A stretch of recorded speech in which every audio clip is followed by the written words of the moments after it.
Selamat pagi ataupun siang Bapak Ibu. Hari ini saya akan mensosialisasikan program kerja utama saya dari KKN, yaitu pentingnya gizi seimbang dan hak pasien. Di sini saya akan menjelaskan yang pertama, yaitu apa yang dimaksud dengan makanan yang dengan gizi seimbang. Yang pertama adalah makanan yang tentunya memiliki kandungan yang seimbang ya. Ada lemak, protein, dan karbohidrat. Lemak itu apa definisinya? Lemak itu salah satu sumber energi yang sangat penting, sangat dibutuhkan manusia khususnya untuk melakukan kegiatan sehari-hari. Lemak ini juga menjadi cadangan makanan ketika karbohidrat ini sudah habis. Protein juga merupakan komponen penting dari setiap sel dalam tubuh, karena itu tidak mengherankan jika ada begitu banyak manfaat protein bagi tubuh. Diperlukan dalam pembentukan tulang, otot, tulang rawan, kulit, darah, dan masih banyak lagi. Sedangkan karbohidrat ini adalah zat gizi yang berfungsi sebagai sumber energi untuk tubuh. Seperti itu. Saya juga akan menjelaskan tentang tumpang gizi seimbang. Nah, kita bisa mulai dengan karbohidrat dahulu.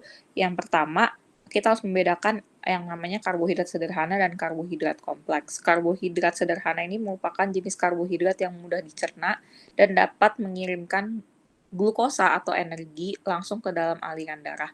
Dan setelah dikonsumsi, biasanya makanan yang termasuk dalam karbohidrat sederhana ini akan membuat kita langsung merasa terenergi. Lonjakan energi ini tidak akan bertahan lama dan seringkali diikuti oleh rasa lelah, karena biasanya disebut dengan sugar rush. Sedangkan yang dimaksud dengan karbohidrat kompleks itu membutuhkan waktu yang lebih lama untuk mencernanya, sehingga energi yang dihasilkan lebih stabil dan glukosa yang dilepas dalam darah itu juga menjadi lebih rendah. Nah, karbohidrat kompleks ini dianggap lebih sehat untuk dikonsumsi karena apa? Karena seperti yang saya sudah jelaskan tadi, dan karena itu juga pasien atau orang-orang yang memiliki resiko tinggi terhadap diabetes biasanya diharapkan untuk mengkonsumsi karbohidrat sederhana saja. Ini ada contoh-contoh karbohidrat sederhana. Salah satunya adalah gula. Terdapat jenis gula utama, yaitu gula alami dan gula yang ditambahkan dalam proses pengolahan seperti buah kaleng atau sirup. Tentunya itu tidak baik untuk tubuh kita ya. Sedangkan karbohidrat kompleks ini bisa kita temukan contohnya di pati. Pati merupakan makanan yang termasuk dalam jenis karbohidrat kompleks. Bisa dikatakan pati ini sudah menjadi makanan pokok untuk memberikan energi untuk tubuh. Nah, makanan-makanan pati ini apa saja sih? Itu termasuk kacang polong, kacang kering, bisa biji-bijian, bisa sayur, dan lain-lain. Barley, beras. Pati ini juga kaya akan nutrisi lainnya. Maksud saya yang tadi sayur itu nanti akan masuk ke bagian serat, bukan pati. Tapi termasuk dalam karbohidrat kompleks. Nah, baik lagi, pati ini juga kaya akan nutrisi lainnya. Bisa mengandung serat, kalsium, zat besi, dan vitamin E. Nah, yang kedua adalah serat. Tentunya tidak asing lagi ya dengan definisi ini. Serat merupakan zat dalam tumbuhan atau nabati yang tidak dapat dicerna. Jadi, sehingga ketika kita mengkonsumsi makanan berserat, maka serat hanya akan melewati usus dan tidak akan terpecah.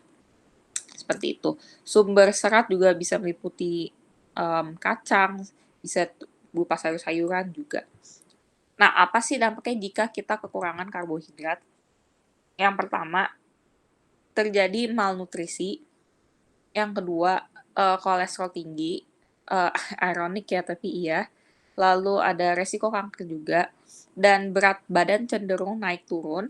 Lalu yang terakhir itu juga sering jadinya lesu, pusing, dan terkadang bisa berpengaruh terhadap sisi psikologis seseorang, di mana dia juga bisa sedikit cepat emosi.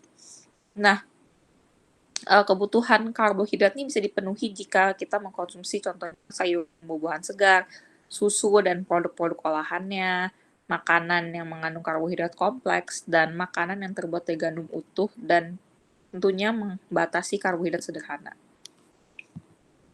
Nah, yang kedua tentang protein, ini ada contoh-contoh protein. Fungsi protein tentunya yang pertama untuk membantu reaksi kimia dalam mengolah makanan dalam tubuh, mengatur tindakan dan fungsi hormon, mempertahankan struktur dan membangun konstruksi tubuh dari tingkat sel. Protein defensif yang melindungi tubuh dari virus, bakteri, serta benda asing daripada tubuh, yang ini juga menjadi antibodi yang bagus. Lalu juga mengikat dan membawa atom dan molekul kecil di dalam sel dan ke seluruh tubuh. Lalu protein ini juga berfungsi untuk menyimpan asam amino dan ion logam serta energi cadangan jika diperlukan. Nah, jumlah protein yang dibutuhkan tubuh itu kurang lebih 25 gram per satu piring, sama dengan kalau makan sehari 3 kali kira-kira 75 gram per hari. Seperti itu. Dan kekurangan protein pada anak juga bisa menyebabkan stunting. Ini karena kolagen, yaitu jenis protein fibrosa yang bertugas membantu menjaga massa otot dan pertumbuhan tulang, tidak cukup untuk menjalankan tugasnya. Nah, saya akan menjelaskan sedikit tentang vitamin-vitamin. Ini adalah vitamin A, bisa dilihat. Lalu ada vitamin B, ini tentang fungsi-fungsinya dapat dibaca di bukletnya. Vitamin C, vitamin D, vitamin E, vitamin K. Tentunya semua vitamin ini sama pentingnya ya, tidak ada yang lebih penting daripada yang lain. Nah, ini adalah kebutuhan vitamin anak harian sesuai dengan umur dari anak itu masing-masing. Contohnya, untuk anak 12 bulan 500 miligram, lalu ini dan tentunya akan berbeda dengan remaja perempuan yang umurnya 14 tahun ke atas, seperti itu. Ini juga kebutuhan mineral anak juga tentunya berbeda tergantung dari usianya, kalsium, zat besi. Tentunya ini semua harus bebarengi ya. Nah, ada yang namanya tumpeng gizi. Tentunya mungkin Bapak Ibu pernah mendengar tentang yang namanya 4 sehat 5 sempurna, tapi ilmu tersebut sudah tidak sesuai dengan perkembangan zaman. Karena pada itu Kementerian Kesehatan memberikan ilmu yang baru, yaitu tumpeng gizi, dan ini bisa dilihat di sini. Seperti itu. Nah, apa sih perbedaannya? Perbedaannya adalah yang pertama, konsumsi makanan sehari-hari harus mengandung zat gizi dalam jenis dan jumlah berbeda dari setiap individu dan kelompok usia. Dan yang kedua adalah kalau misalnya dulu susu adalah menjadi makanan sempurna, di sini kita tidak. Ini juga bisa dilihat gizi seimbang. Lalu berdasarkan hasil riset, banyak sekali Indonesia tuh masih memiliki masalah kekurangan gizi. Ini dibuktikan dengan stunting yang sangat tinggi meningkat menjadi 37,2% di tahun 2013. Ini juga data-datanya jika Bapak Ibu tertarik untuk membaca. Karena itu tentunya pola hidup yang sehat itu bukan hanya makanan saja, tetapi juga jumlah tidur yang sehat, yaitu untuk bayi tentunya ini tergantung lagi dari usia masing-masing, kebutuhannya berbeda-beda tentunya saja. Seperti bayi di usia 0-3 bulan 14-17 jam, tetapi jika anak remaja umur 14-17 tahun cukup dengan 8-10 jam.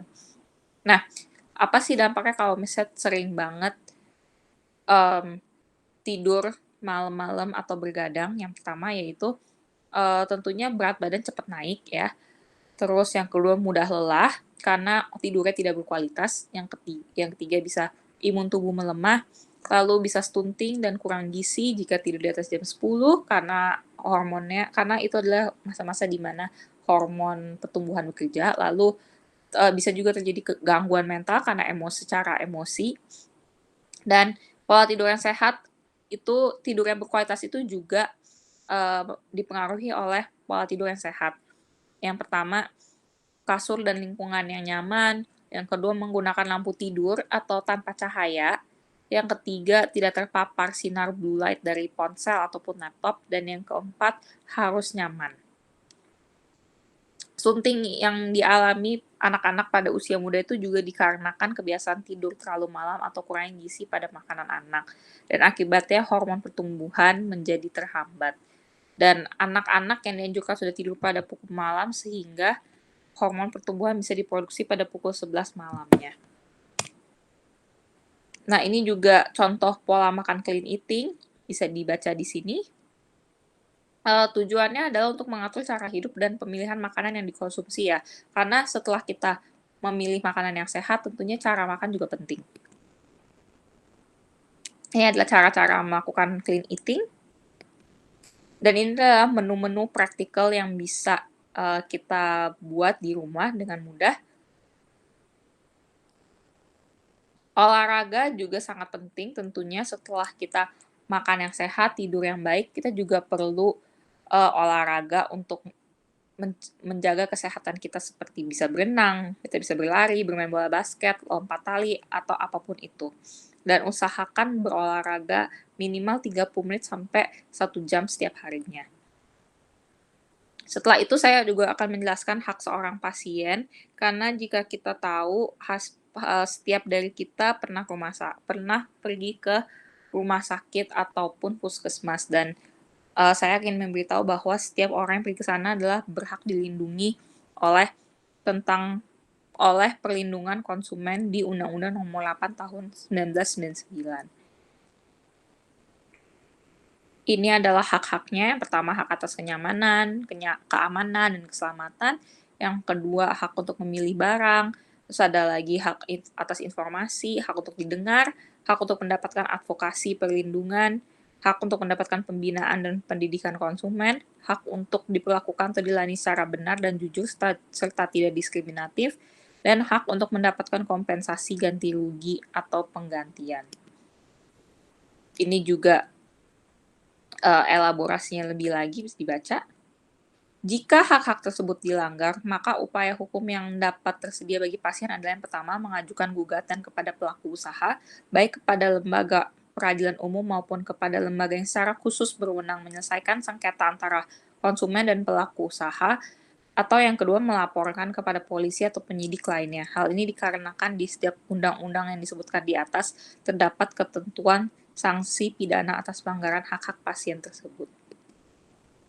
Demikian presentasi saya, semoga Bapak dan Ibu tercerahkan dan bisa berdampak positif. Terima kasih.